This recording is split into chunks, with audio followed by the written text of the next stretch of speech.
I am Della, 28 years old, standing in the plush waiting room of an upscale law firm.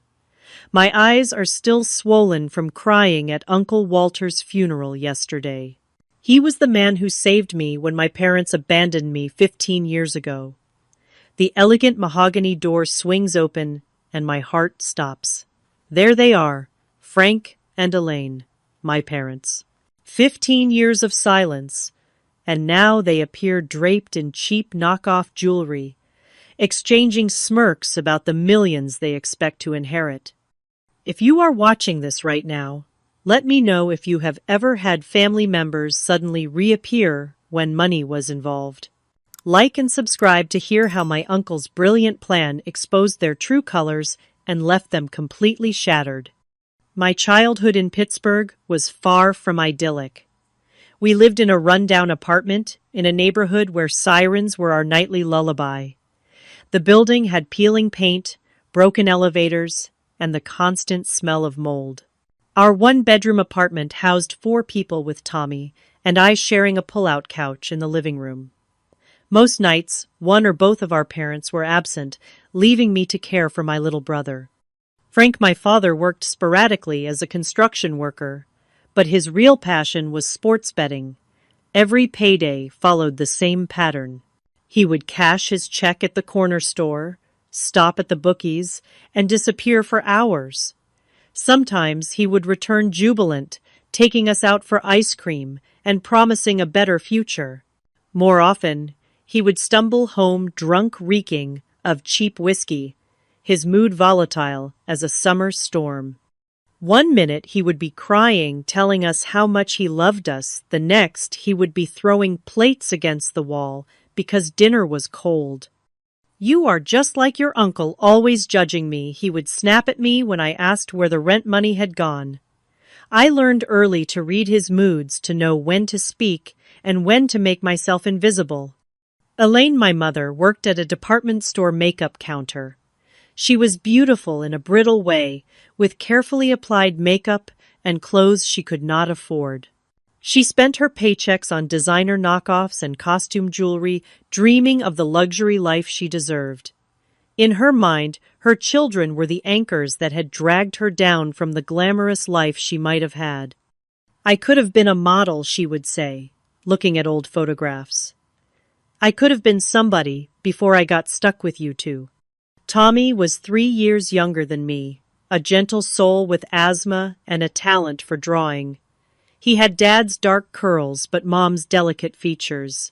From the moment he was born, I appointed myself his protector. I made sure he took his medicine, helped him with homework, and diverted our parents' anger when it threatened to engulf him. Food was often scarce in our home.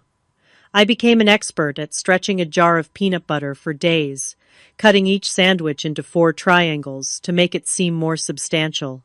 I learned which neighbors might offer a meal if I mentioned casually that our stove was broken, and which school clubs provided snacks at their meetings. At school, I maintained perfect grades. Education was my ticket out. I understood that intuitively. My teachers noticed my potential and my circumstances. Mrs. Winters, my 4th-grade teacher, often saved an extra carton of milk for me, and sometimes slipped granola bars into my backpack when no one was looking. "You are a bright girl, Della," she would say. "Do not let anything dim your light." My best friend Lucy lived 3 blocks away in a stable middle-class home with parents who worked regular hours and a refrigerator that was always full. Her home became my sanctuary, the place I escaped to when my parents' fighting became unbearable. Lucy's mom never asked questions when I showed up at dinner time, just set an extra place at the table.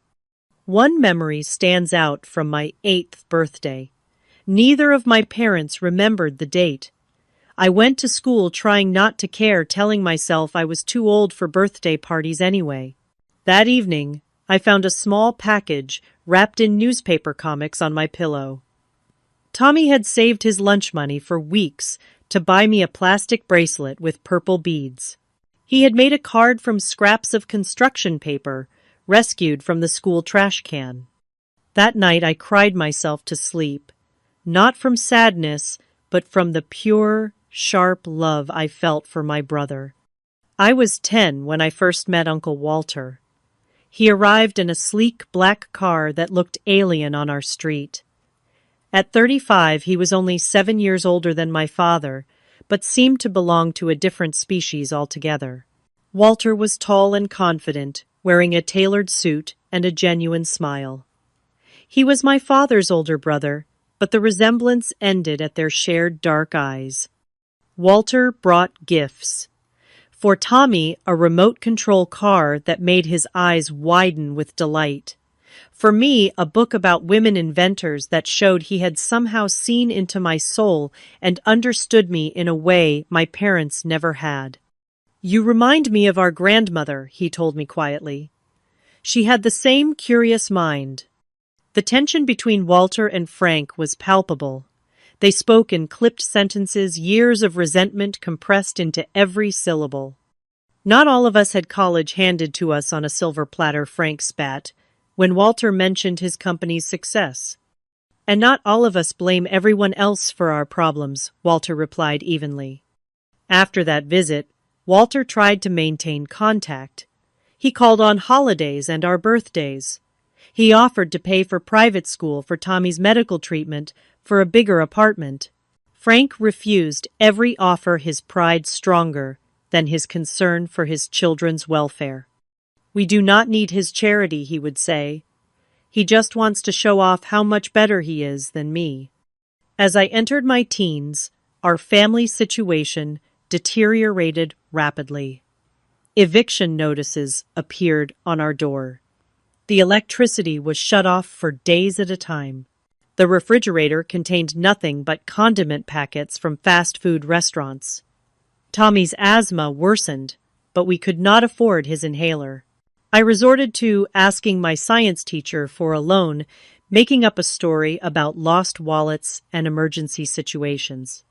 One night, I overheard my parents talking in hushed voices in the kitchen. "We cannot keep going like this," my mother hissed. "The landlord is not giving us another extension." "I know a guy who knows a guy," my father replied. "He says this is our best option." "What about Walter?" my mother asked. "I would rather die than ask him for help," my father said. "Besides, this is temporary, just until I land on my feet again." I did not understand then what they were planning. I wish I had. The day that changed everything started deceptively normal. It was a Thursday in October, crisp and bright with autumn colors. I had just turned 13 the week before, with no acknowledgement from my parents beyond a mumbled happy birthday from my mother. That morning, Frank announced that we were going on a weekend trip to visit an old friend. This was unusual enough to make me suspicious. We never went anywhere, never had money for vacations or outings. "Pack enough for a couple of days," Elaine instructed, handing me a duffel bag. "And help your brother pack, too." There were warning signs I should have noticed. The way Elaine hugged me too tightly before we left, her expensive perfume overwhelming. The way Frank avoided meeting my eyes, staring out the bus window as Pittsburgh receded behind us. The fact that they brought only one small suitcase for themselves, while insisting Tommy and I pack several changes of clothes. After a 3-hour bus ride, we arrived in Millbrook, a small town I had never heard of. Frank led us to a modest house on a quiet street where a gray-haired woman waited on the porch. "Kids, this is Margaret," Frank said. "She is an old friend who has kindly offered to let us stay for the weekend." Margaret smiled, but it did not reach her eyes. She was a stranger to me, though my parents acted as if they had known her forever. Her house was tidy but sparse, with plastic covers on the furniture and walls devoid of personal photos. That first evening, after a silent dinner of spaghetti and canned sauce, my parents announced they needed to run to the store for groceries. "We will be back soon," Elaine said, applying fresh lipstick in the hallway mirror. "Be good for Margaret."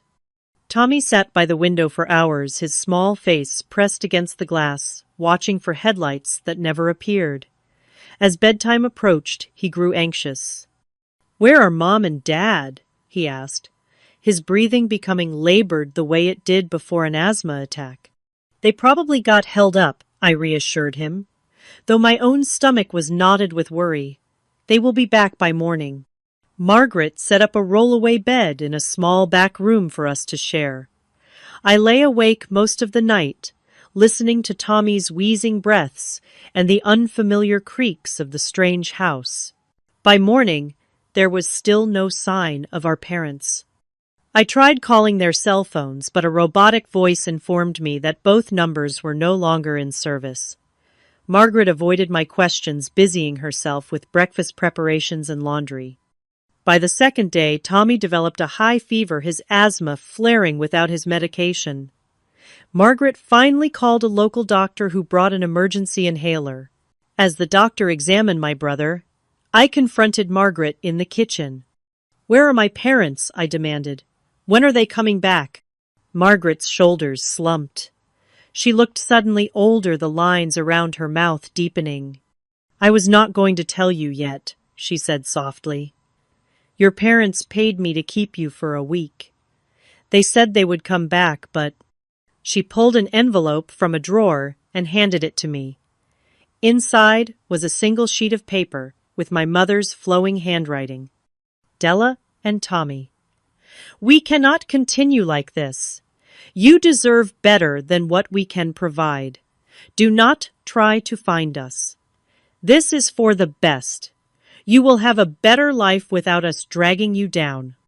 The words blurred as tears filled my eyes. No, I love you.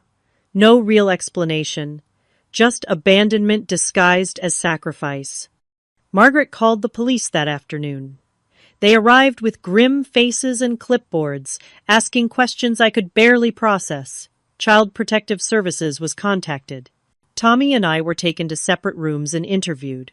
They wanted to know if our parents had ever hurt us physically. No. If they had mentioned where they might go. No. If we had other relatives who could take us in. "My uncle," I said through tears. "Uncle Walter in Chicago." The worst moment came the next day, when they told us they were placing us in separate foster homes. Tommy clung to me, his small body racked with sobs. "You cannot take him," I begged. "He needs me. He has asthma. He is afraid of the dark." But my pleas fell on deaf ears. Tommy was placed with a family in Ohio, while I was sent to a group home in Millbrook until more permanent arrangements could be made. The last glimpse I had of my brother was his pale face in the back window of a social worker's car, his hand pressed against the glass in farewell. That night in the group home, surrounded by strangers in bunk beds, I felt a coldness settle into my bones. I had lost everything. My parents had abandoned us. I was separated from Tommy. I was completely alone. 2 weeks passed in the group home. I existed in a fog, barely eating, refusing to speak to the counselors or the other girls. I spent my days curled on my assigned bed, clutching the book about women inventors. Walter had given me years ago, the only possession I had managed to bring from home. The social worker assigned to my case, Miss Reynolds, visited daily, trying to coax me into conversation. Her patience was finally rewarded when she mentioned she had been trying to locate my uncle, Walter Campbell. I sat up for the first time in days. "Did you find him?" "We did," she said, smiling gently. "He is flying in tomorrow to meet with us." The next day, I waited nervously in the director's office, picking at a loose thread on my borrowed sweatshirt. When Walter walked in, I barely recognized him. His normally immaculate appearance was disheveled, his eyes red-rimmed from lack of sleep. When he saw me, his professional facade crumbled entirely. "Della," he whispered, kneeling before me, "I am so sorry. I had no idea." For the first time since being abandoned, I allowed myself to cry. Walter held me awkwardly at first, then more confidently, as his protective instincts took over. The meeting that followed was tense. Walter's anger at my father was palpable, his voice shaking as he spoke to Miss Reynolds. Frank did this. My own brother abandoned his children. He ran a hand through his hair. I knew things were bad, but I never imagined. Where is Tommy? I want to see him too. Miss Reynolds explained that Tommy had already been placed with a foster family in another state. Walter's expression hardened. That is unacceptable. They need to be together. I am their uncle, their only living relative, aside from their parents. I will take them both. What followed was a crash course in the complexities of the child welfare system. Despite Walter's resources and determination, reuniting us would not be simple. The foster family that had taken Tommy was considering adoption. State lines complicated matters. Walter would need to prove he was a suitable guardian for not one, but two traumatized children. I do not care what it takes, Walter told his lawyer on the phone that evening. Hire the best family court attorneys in the country. I want both kids with me by Christmas. In the meantime, Walter rented an apartment near the group home so he could visit me daily while the guardianship paperwork was processed. 3 weeks later, I was released into his temporary custody, and we flew to his home in Chicago. Walter's house, or mansion, as it seemed to me, was in an upscale neighborhood with manicured lawns and wrought iron gates. My bedroom was larger than our entire apartment in Pittsburgh, with a canopy bed and a walk-in closet already filled with new clothes in my size. "Is this all for me?" I asked, unable to comprehend such luxury. "Of course," Walter said, looking uncomfortable. "The decorator helped pick things out. If you do not like anything, we can change it." That first night I could not sleep. The bed was too soft, the room too quiet without Tommy's breathing beside me. I crept downstairs at midnight to find Walter in his office, surrounded by legal papers, talking intensely on the phone about custody arrangements. Walter was not a natural with children. He had never married, had no kids of his own, and spent most of his time running his tech company. He spoke to me formally at first, as if I were a miniature adult or a business associate. But his genuine desire to help shone through his awkwardness. The house staff helped ease the transition. Flora, the housekeeper, was a warm, grandmotherly woman who snuck me cookies and taught me to bake bread on weekends. Mr. Jenkins, the chauffeur, had a dry sense of humor that occasionally broke through my shell of silence. School was another challenge. Walter enrolled me in an exclusive private academy where my classmates had grown up with privilege I could barely comprehend. They wore designer clothes without a thought-planned vacations to Europe and complained about strict parents who limited their screen time. I was the odd one out with my second-hand past and missing family. "Why do you live with your uncle?" one girl asked during lunch. "Did your parents die?" "They left," I said, simply watching her eyes widen with incomprehension. She could not imagine parents who would choose to leave. The nightmares started my 3rd week in Chicago. I would wake up screaming for Tommy, convinced he was having an asthma attack and needed me. Walter would rush in panicked and helpless in the face of my grief. After the 5th night, he arranged for me to see Dr. Bennett, a child psychologist specializing in trauma and abandonment. The kind-faced woman with salt and pepper hair became my lifeline over the following months. "What your parents did says everything about them and nothing about you," she told me during our sessions. "You did not cause this. You could not have prevented it." Walter attended parenting classes and read books on raising teenagers. He hired tutors to help me catch up academically and made sure I had everything I needed materially. But the breakthrough in our relationship came unexpectedly on the night of my 14th birthday. Walter had arranged a small party with a few girls from school I had become friendly with. After they left, he presented me with a small wrapped package. "It is not much," he said awkwardly, but I thought you might like it. Inside was a silver locket. When I opened it, I found a small photograph of Tommy and me, taken years ago, at a rare family picnic when we were still a family of 4. How did you get this? I asked, my voice breaking. I asked your old neighbors if they had any photos, Walter admitted. Mrs. Winters, your former teacher, had this one from a school event. I thought you would want to keep him close until we get him back. That was when the dam broke. I sobbed in Walter's arms, releasing months of pent-up fear and grief. He held me awkwardly at first, then with more confidence. I am not trying to replace your parents, Della, he said quietly. I know I cannot, but I promise you I will never leave you. And I will not stop until Tommy is here too. That night, Walter shared stories about his and Frank's childhood, how their father had been harsh and critical, especially toward Frank, who struggled in school. How their mother had made Walter promise to look out for his younger brother before she died of cancer. How he had tried to help Frank over the years, only to be rebuffed time and again. I failed him, Walter admitted. And by extension, I failed you and Tommy. I should have done more, pushed harder. You are helping now, I said. That is what matters. 6 months after I moved to Chicago, we received news from the private investigator Walter had hired. Tommy had been located with his foster family in Columbus, Ohio. They were reluctant to give him up, having already formed attachments, but Walter was determined. Our first visit was supervised by social workers. Tommy had grown taller in our months apart, but was still painfully thin, his eyes too large for his face. When he saw me, he launched himself into my arms with a cry.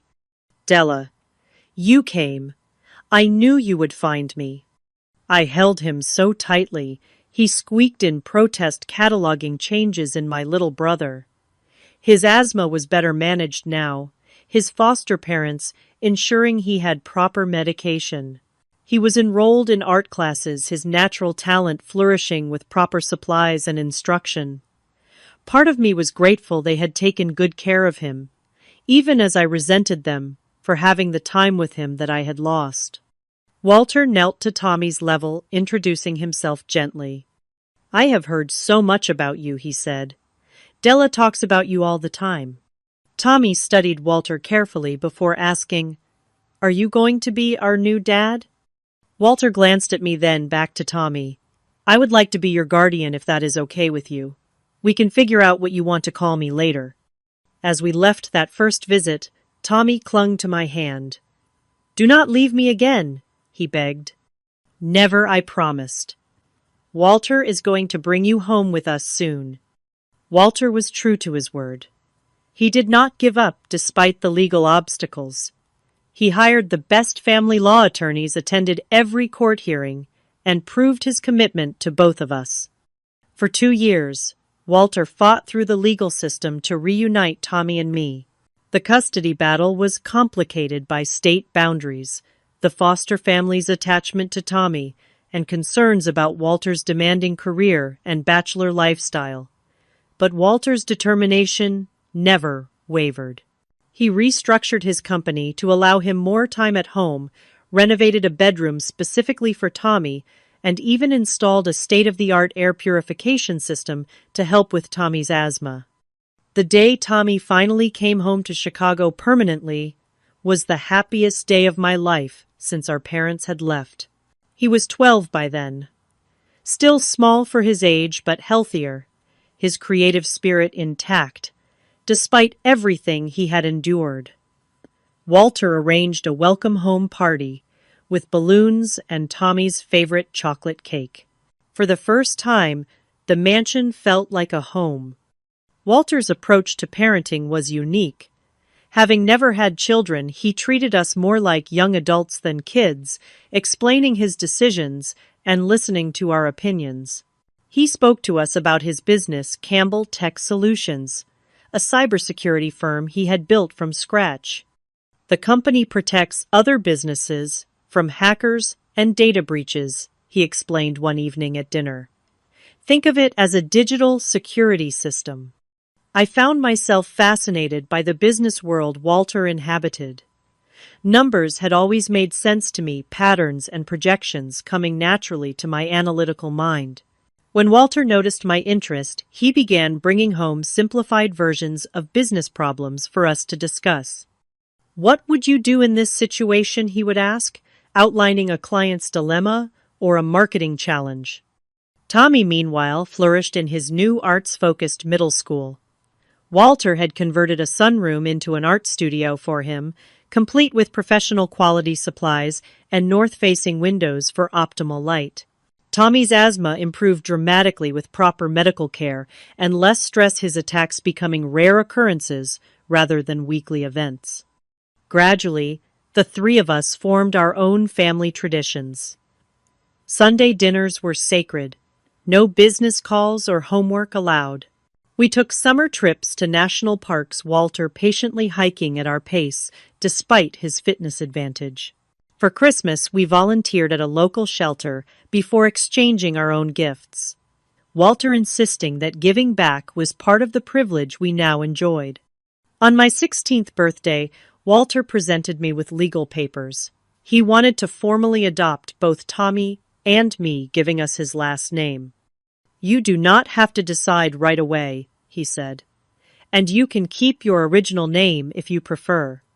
This changes nothing about how I feel about you both." Tommy immediately said yes, thrilled at the idea of officially becoming a Campbell. I hesitated, torn between my anger at my birth parents and a lingering sense of loyalty to my original identity. In the end, we compromised, with hyphenation. We became the Morris Campbell siblings, honoring our past while embracing our future. The adoption was finalized on a snowy December morning, the three of us, dressed in our best clothes for the courthouse ceremony. The judge, who had overseen much of our case, smiled as she signed the final papers. "This is how the system is supposed to work," she told Walter. "You have given these children the stability they deserve." High school flew by in a blur of advanced classes, debate team competitions, and growing confidence. Walter never pressured me about college, but I knew education was important to him. When acceptance letters arrived from several prestigious universities, I chose Northwestern's business program, allowing me to live at home while attending classes. Tommy continued to develop his artistic talents, his paintings winning regional competitions, and eventually earning him a spot at a selective arts high school. His gentle nature remained intact, despite everything he had endured, a testament to his resilience. Walter made good on his promise to teach us about business, but not in the way I expected. The summer after my freshman year of college, he arranged an entry-level position for me at Campbell Tech. "No special treatment," he warned. "You start in the mailroom like I did at my first job. If you want to advance, you earn it." I worked my way through nearly every department over the next few summers and school breaks. Customer service taught me patience. Accounting refined my natural affinity for numbers. Marketing challenged my creative thinking. By my senior year, I had a comprehensive understanding of how the entire company functioned. My first real contribution came when I identified a market opportunity Walter had overlooked. Small businesses needed cybersecurity too, but could not afford the enterprise-level solutions Campbell Tech specialized in. I developed a scaled-down subscription-based service that opened an entirely new revenue stream. "This is brilliant," Walter said, reviewing my proposal. "I want you to present this to the board yourself." At 22, fresh out of college, I stood before the company's board of directors and pitched my idea. They approved it, unanimously impressed, not just with the concept, but with my thorough market analysis and implementation plan. 6 months later, when the new division showed strong initial profits, Walter named me Vice President of Small Business Solutions. "You earned this," he said, handing me a business card with my new title. This has nothing to do with our relationship and everything to do with your abilities. Tommy, now 19 and studying at the Art Institute of Chicago, designed the logo for the new division. His talent had evolved from simple drawings to sophisticated digital art and traditional painting. He had found his voice through color and form, expressing the complex emotions of our childhood through abstract canvases that somehow conveyed both pain and hope. Just as everything seemed perfect, disaster struck. Walter, always healthy and energetic at 50, was diagnosed with pancreatic cancer. The prognosis was grim from the start, late stage, with limited treatment options. 6 months to a year, the oncologist told us privately. We can try to make him comfortable, but this type is particularly aggressive. Walter approached his illness with the same methodical determination he brought to business. He updated his will, organized his affairs, and began transitioning leadership responsibilities to his executive team and to me. He refused to let cancer define his remaining time, scheduling treatments around important meetings and Tommy's art shows. "I have no regrets," he told me one evening, as we sat on the terrace watching the sunset over Lake Michigan. "Finding you and Tommy gave my life meaning beyond business success." Those final 2 years were a balancing act of heartbreak and grace. I split my time between running the small business division and accompanying Walter to treatments. Tommy moved back home from his campus apartment to be closer to us, converting part of his studio into a comfortable space where Walter could rest while watching him paint.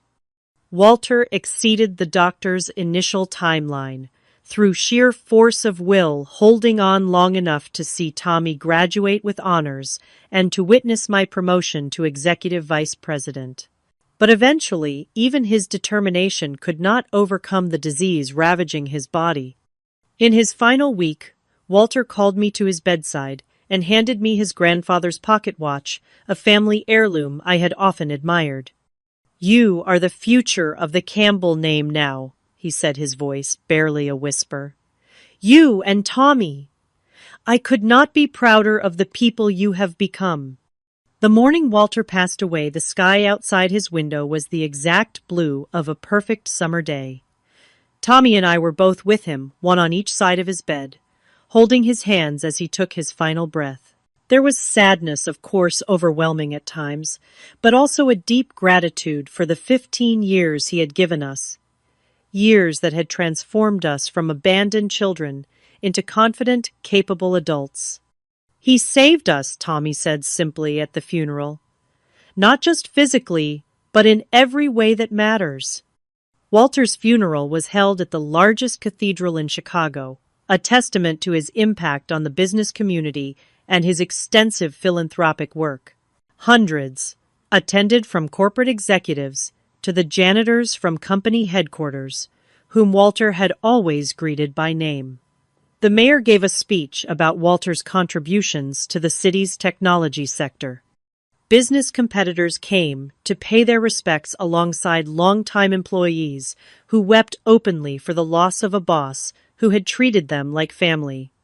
Tommy, now a poised young man of 21, flew in from New York, where he had recently accepted a position with a prestigious gallery. He performed a piano piece he had composed for Walter, The Haunting Melody, capturing both our grief and our gratitude. I delivered the eulogy, somehow finding strength to stand before the crowd and speak about the man who had transformed our lives. Walter Campbell was known to most of you as a brilliant businessman, a visionary leader, a generous philanthropist, I began. To my brother and me, he was simply the person who loved us when we had been deemed unlovable. He taught us that family is not defined by blood, but by choice, by showing up day after day with unwavering support. As I concluded my speech and returned to my seat in the front row, I noticed movement at the back of the cathedral. 2 figures had slipped in during the service, standing awkwardly by the last pew. Even from a distance, even after 15 years, I recognized them immediately. Frank and Elaine Morris. My parents? My hands began to shake so badly that Tommy noticed following my gaze to the back of the church. "Is that?" he whispered, his face draining of color. I nodded, unable to speak. They looked older, of course. Frank's dark hair was now streaked with gray, his once powerful frame softened by age and likely alcohol. Elaine still maintained her carefully curated appearance, though her attempt at elegance now seemed desperate rather than sophisticated. After the service, as mourners gathered in the reception hall, they approached us. Elaine reached for me, arms extended for an embrace I had no intention of returning. "Della, sweetheart," she said, her voice thick with manufactured emotion. "How we have missed you." I stepped back, Tommy moving protectively to my side. "Do not touch me," I said quietly. Frank cleared his throat. "We came as soon as we heard about Walter. Blood is thicker than water after all. We are still family." Family, Tommy's voice cracked with disbelief. "You abandoned us. You left us with a stranger. You never called, never wrote, never checked if we were alive or dead." Elaine's eyes filled with practiced tears. "You do not understand, sweetie. We were going through such difficult times. We did what we thought was best for you." "We need to talk privately," Frank said, glancing around at the curious onlookers. "There is so much to explain, so much you do not know." Before I could respond, a tall, distinguished man with silver hair approached our group. Gordon Chen Walter's longtime attorney and friend placed himself slightly between us and our biological parents. "Miss Morris Campbell, Mr. Morris Campbell," he said formally. "I do not believe these people were invited to the service." Elaine flashed what she clearly thought was a charming smile. "We are Frank and Elaine Morris, Della and Tommy's parents. We are family." "I am well aware of who you are," Gordon replied, his tone glacial. "Walter spoke of you often, though never in flattering terms." Frank puffed up his chest. "Listen here. We have every right to be with our children during this difficult time." Gordon's expression did not change. "Actually, you forfeited those rights 15 years ago. However, as it happens, your presence will be required on Friday morning at 10 o'clock at my office for the reading of Walter's will." Elaine's demeanor shifted instantly, her grief replaced by poorly concealed interest. "Walter included us in his will. That is a matter to be disclosed at the appropriate time," Gordon said. "Now, if you will excuse us, the family needs privacy to grieve." As Gordon led us away, I noticed something I had missed initially. The designer clothing Frank and Elaine wore was new, but cheaply made. The gold watch on Frank's wrist was a knockoff Rolex. The diamonds in Elaine's ears were cubic zirconia. They were still playing the same old game, presenting an illusion of success that had no substance behind it. Later that evening, back at the house, that now felt too empty without Walter, Tommy expressed his concerns. Why would Walter include them in his will? And why would they show up now, after all this time? "They obviously heard about Walter's money," I said bitterly. "They always did have a talent for sniffing out potential paydays." Gordon, who had joined us for a quiet dinner, nodded. "I believe you are correct, Della. However, I would ask that you both attend the reading on Friday. Walter was very specific about who needed to be present." Tommy frowned. "I do not want them there. They do not deserve anything from Walter." "I understand," Gordon said gently. "But I believe you will want to witness this particular reading. Walter had his reasons for the arrangements he made." That night, I could not sleep. I wandered through the quiet house, eventually finding myself in Walter's study. Everything remained exactly as he had left it.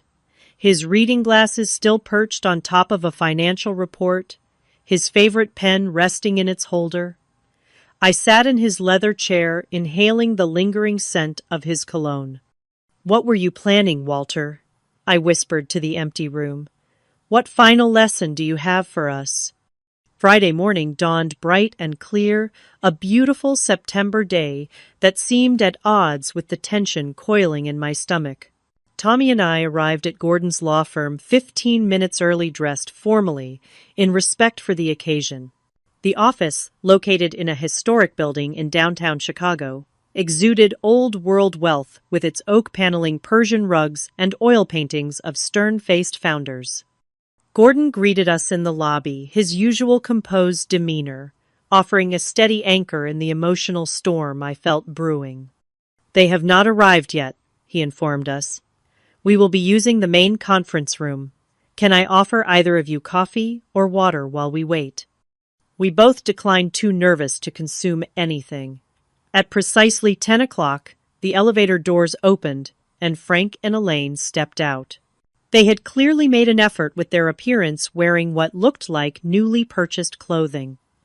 Elaine's hair was freshly colored and styled, her makeup expertly applied. Frank had attempted to tame his thinning hair with too much product, and the scent of his aftershave reached us before he did. "Good morning," Elaine trilled, as if we were gathering for a pleasant social occasion rather than the distribution of assets from the man who had raised her abandoned children. Gordon led us all to the conference room, where several others already waited: Flora, who had been Walter's housekeeper for 20 years, Martin Weber, the chief financial officer of Campbell Tech, and Jessica Leung, Walter's executive assistant.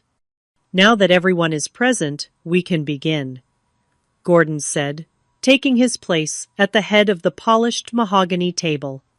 He opened a thick leather portfolio and adjusted his reading glasses. "This is the last will and testament of Walter Edward Campbell, revised and signed 6 months ago, with all sound mental faculties and in the presence of 3 witnesses." Frank shifted impatiently in his seat. "Can we skip to the important parts? We all know Walter was loaded."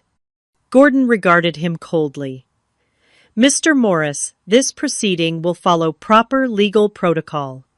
If that is inconvenient for you, you are welcome to wait outside until your specific portion is addressed." Frank subsided, but I caught the quick glance he exchanged with Elaine, a look of barely suppressed excitement. Gordon began with the standard legal preamble before moving to the specific bequests. Walter had been generous with his charitable giving, establishing substantial endowments for education, medical research, and arts organizations. He left significant funds to his alma mater for a scholarship program specifically designed for children in foster care. Flora wiped tears from her eyes when Gordon announced that Walter had left her the lakeside cottage she had always admired, along with a retirement fund that would ensure her comfort for the rest of her life. Longtime employees received generous financial gifts, including Jessica and Martin. As Gordon continued reading, I noticed Frank becoming increasingly agitated, checking his watch and whispering to Elaine. They had clearly come for one thing only, and their impatience was palpable. "And now," Gordon said, looking up from the document, "we come to the matter of Frank and Elaine Morris." Frank sat up straighter, nudging Elaine, who quickly arranged her features into an expression of somber attention. "To my brother Frank Morris and his wife Elaine Morris," Gordon read, "I leave the sum of $1 each, along with the enclosed letter, which is to be read aloud at this time." $1. Frank exploded, his face flushing dark red. "This is a joke, right? Some sick final prank?" "Please contain yourself," Mr. Morris Gordon said firmly. "As instructed, I will now read Walter's letter addressed to you both." He opened a sealed envelope and unfolded several pages of Walter's distinctive handwriting. Frank and Elaine Gordon read, "If this letter is being read to you, it means you have done exactly what I predicted you would do. You have reappeared after 15 years of absence, drawn by the scent of money like vultures to carrion." Elaine gasped dramatically, placing her hand over her heart. What you may not know, Gordon continued reading, is that I am fully aware of your actions, both before and after you abandoned your children. 15 years ago, exactly 3 days after leaving Della and Tommy with a stranger, you contacted me demanding $50,000 in exchange for your silence about what you termed your part in separating us from the Tommy kids. Tommy looked at me in shock. This was information neither of us had known. Over the subsequent 15 years, you attempted to extort money from me no fewer than 13 times. Each time I documented your communications, recorded your phone calls, and preserved your emails. The most recent attempt was 5 years ago, when you, Frank, threatened to tell Della and Tommy that I had paid you to disappear from their lives, a vicious lie that would have devastated them. Frank's face had drained of all color. Elaine was frantically shaking her head, as if denying the words could make them untrue. Gordon paused, then pressed a button on a remote control. A screen descended from the ceiling, and a video began to play. There was Frank, visibly intoxicated, sitting in what appeared to be a cheap motel room. "Listen, Walter Video," Frank slurred. "The kids do not need to know the arrangement we had. 50 grand is nothing to you. Just a little brother helping out his family, right? But if you do not come through this time, maybe Della needs to hear how her precious uncle really got custody." The video cut to another clip, this one, showing Elaine in a different location, her hair styled differently, clearly from another time. "Walter, be reasonable," she said smoothly. "We could have fought you for custody if we wanted to. We could tell Della you kidnapped her, that we have been searching for years. Is that what you want her to think? Just wire the money like before, and this all goes away." Gordon stopped the video, the silence in the room absolute, except for Tommy's ragged breathing. "As you can see," Gordon continued reading Walter's letter, "I have kept meticulous records of your attempts at extortion. What you may not know is that your criminal activities extend beyond harassing me. My investigators have documented your involvement in multiple confidence schemes across several states, your defrauding of elderly victims, and your attempts to extort other successful business people using similar tactics to those you employed with me." Gordon looked up from the letter. "I should note that all of this evidence, including financial records, tracking the money Walter did provide in the early years out of concern for the children's welfare, has been provided to the FBI as of this morning." Elaine began to sob loudly. "This is not true. It was all Frank's idea. I never wanted to leave the children."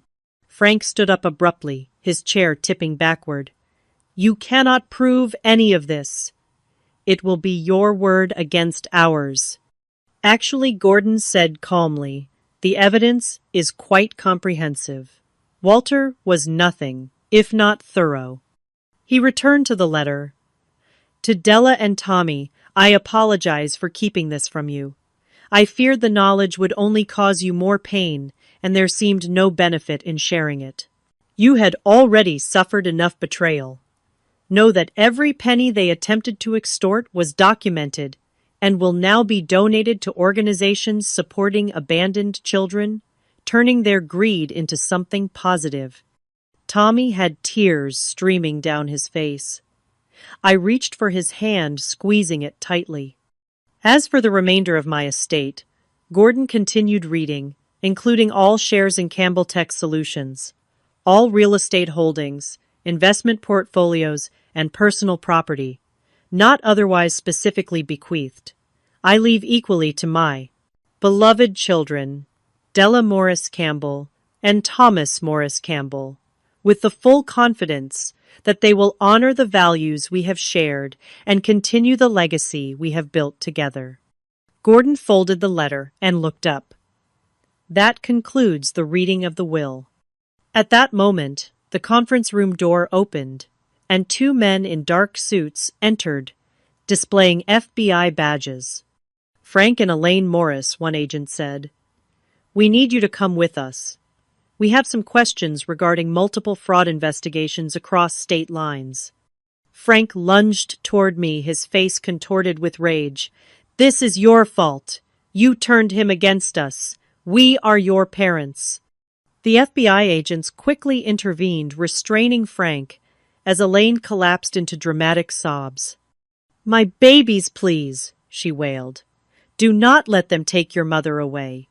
As they were escorted from the room, Frank still hurling accusations, and Elaine still pleading, I felt a strange emptiness where I had expected satisfaction. Their true colors had been exposed just as the thumbnail had promised, but the victory felt hollow. Gordon waited until they were gone before speaking again. I apologize for the drama, but Walter insisted this happen exactly as it has. He wanted them to face consequences for their actions, not just toward him, but toward all their victims. Did he really pay them? Tommy asked, his voice small. In the beginning, Gordon nodded. Once shortly after he gained custody of Della, they threatened to contest the arrangement to drag you both through court proceedings to make false accusations. Walter paid them to stay away, to give you both peace. He considered it the best investment he ever made. After the FBI agents led our parents away, Tommy and I remained in the conference room trying to process everything we had just learned. The others had tactfully departed, leaving only Gordon to sit quietly with us in the aftermath. I do not understand, Tommy said finally. Why would they come back now? Did they really think Walter would leave them money after everything they did? People see what they want to see, I said, staring at the empty chairs where Frank and Elaine had sat moments before. They have spent their lives believing they deserve things they have not earned. Gordon cleared his throat gently. Walter anticipated you might have questions after today's revelations. He left each of you a private letter as well. He handed us each an envelope with our names written in Walter's firm handwriting. Mine contained several pages, the paper high-quality stationery Walter had always preferred. Della, it began, if you are reading this, I am gone, and you have just witnessed the confrontation with Frank and Elaine that I arranged. I hope you can forgive me for keeping their periodic reappearances from you. I made the decision to shield you from their continued attempts to profit from your pain.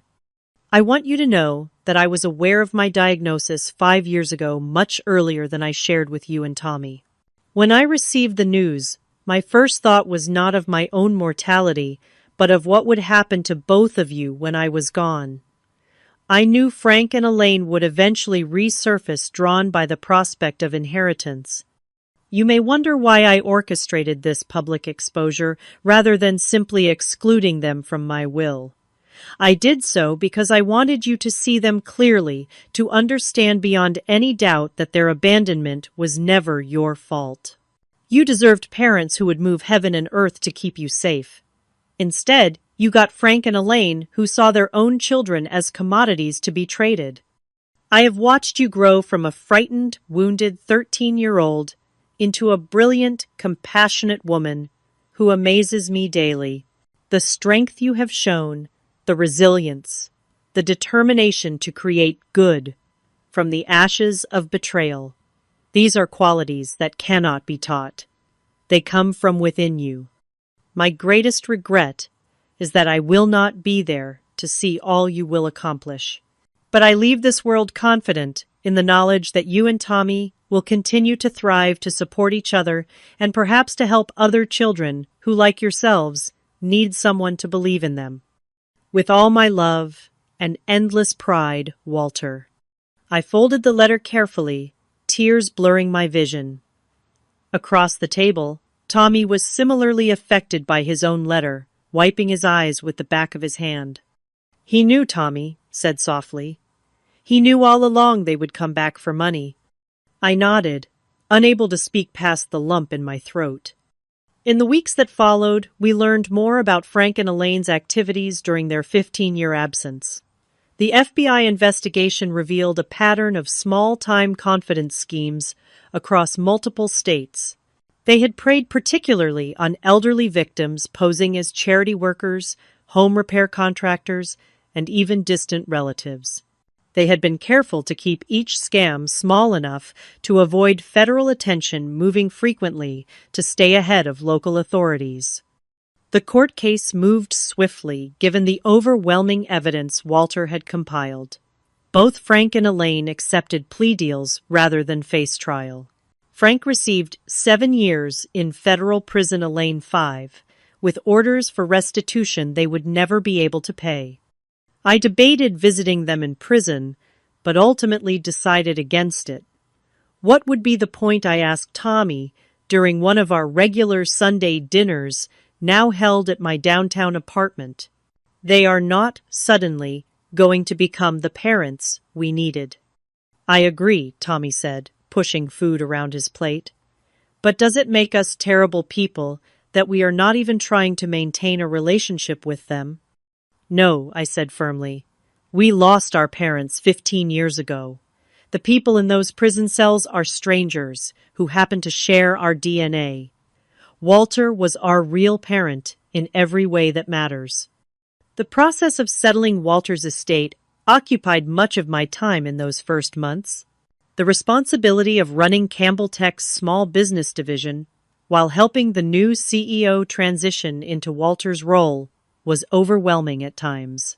Tommy had returned to New York to continue his work at the gallery, though we spoke daily, and he flew back to Chicago at least twice a month. 3 months after the will reading, I made a decision that would have made Walter proud. I established the Walter Campbell Foundation for Family Reunification using a significant portion of my inheritance. The foundation's mission was to help siblings separated by the foster care system reconnect and, when possible, reunite. I thought often of how different my life might have been if Tommy and I had remained separated, if Walter had not fought so hard to bring us back together. My healing journey was not linear. There were days when the anger threatened to consume me, when I imagined confronting Frank and Elaine in their prison cells, demanding answers they likely could not provide. Dr. Bennett, who had helped me through my teenage years, once again became an important part of my support system, helping me navigate the complex emotions stirred up by their reappearance and subsequent imprisonment. Forgiveness is not about absolving them, she reminded me. During one particularly difficult session, it is about freeing yourself from the burden of hatred. 6 months after Walter's death, I met Michael at a charity gala for the foundation. A structural engineer with kind eyes and a patient demeanor, he listened attentively as I shared pieces of my story, never pushing for more than I was ready to give. Our relationship developed slowly, built on mutual respect and genuine interest in each other's lives and passions. Tommy thrived in New York's art scene, his paintings now featured in respected galleries and private collections. He used his platform to advocate for arts education in underserved communities, establishing scholarships for talented foster youth interested in pursuing creative careers. A year into Frank and Elaine's sentences, I received an unexpected letter from the women's federal prison in Kentucky. Unlike Walter's careful stationery, this was written on cheap lined paper in a shaky hand. I barely recognized as Elaine's. Della, she wrote, I do not expect forgiveness, nor do I deserve it. The things we did to you and Tommy, to Walter, to others were unforgivable. I write not to make excuses, but to tell you one truth among the many lies. I have always been proud that you were my daughter, even when I failed completely at being your mother. I did not respond immediately, letting the words sit with me for weeks, as I considered whether there was any value in maintaining even the most distant contact. Eventually, I decided to see her once before her release the following year. The visit was brief and awkward. Elaine had aged dramatically in prison, her carefully maintained appearance now weathered and gray. She asked about Tommy, about my work, listening with what seemed like genuine interest. She did not ask for money or favors, did not attempt to justify her actions. As I prepared to leave, she said, "Simply, I do not expect to be part of your life, Della. I just wanted you to know that I recognize the extraordinary person you have become, despite having us as parents." "I did not become who I am despite you," I replied, finding a truth I had not fully articulated before. "In some ways, it was because of you. Your abandonment led me to Walter, and he showed me what unconditional love looks like.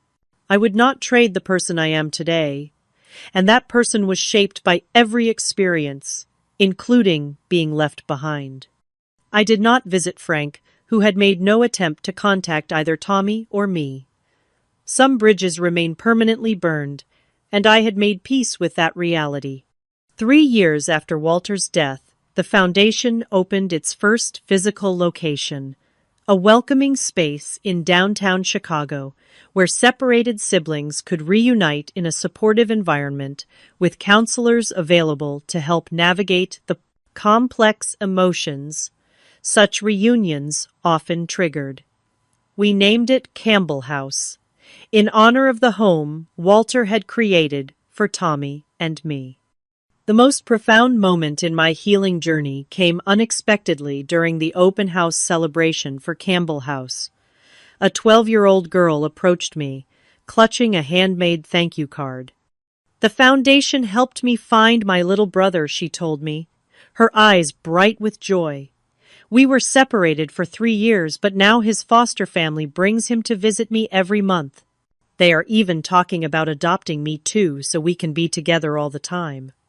In that moment, I felt Walter's presence so strongly, it took my breath away. This was his legacy continued through us. Not the financial empire he had built, but the belief that family, whether born or chosen, was worth fighting for. "Family is not defined by blood," I told a reporter who covered the foundation's work. "It is defined by who shows up, who stays, who makes you feel safe and valued and loved." Walter taught us that, and it is the most valuable inheritance he left us. As I build my life now, balancing my role at Campbell Tech with the foundation's growing work, I carry Walter's lessons with me. I have learned that the deepest wounds can become wellsprings of compassion if we allow them to be. I have discovered that the best revenge against those who hurt us is not to cause them pain in return, but to create joy and purpose from what they tried to destroy. Have you ever had someone from your past reappear when they thought there was something to gain? How did you handle it? I would love to hear your stories in the comments below. And if this story resonated with you, please like, subscribe, and share it with others who might need to hear that family is about love and choice, not just DNA. Thank you for listening to my journey, and remember that sometimes the greatest gifts come from our deepest pain.